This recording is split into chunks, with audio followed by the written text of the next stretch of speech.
तकरीबन सुबह के 7 बजे इनकम टैक्स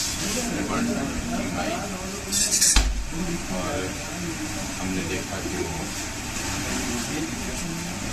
दरवाज़ा दरवाज़ा खुला और उनका परिचय लिए अंदर आने की सारे कमरों की घर के खोली की सारे सामान की सारी बेचियाँ बक्से फाइलें 3 दिन तक मेरे घर का अब्दुल्ला के घर का और अली के।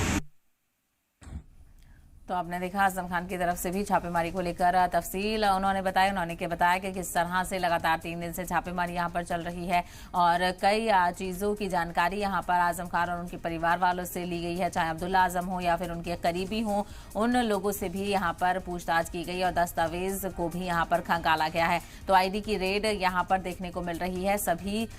चीज़ों को यहां पर जांचा परखा गया है, मनी वैल्यू हो, गोल्ड वैल्यू हो, इन सब चीज़ों का आकलन यहां पर किया गया है। तो आजम खान के घर पर फिलहाल इनकम टैक्स डिपार्टमेंट की छापेमारी आज खत्म हुई है। तीसरे दिन था ये जो लगातार छापेमारी आईटी के डिपार्टमेंट की तरफ से देखने को मिल रही है।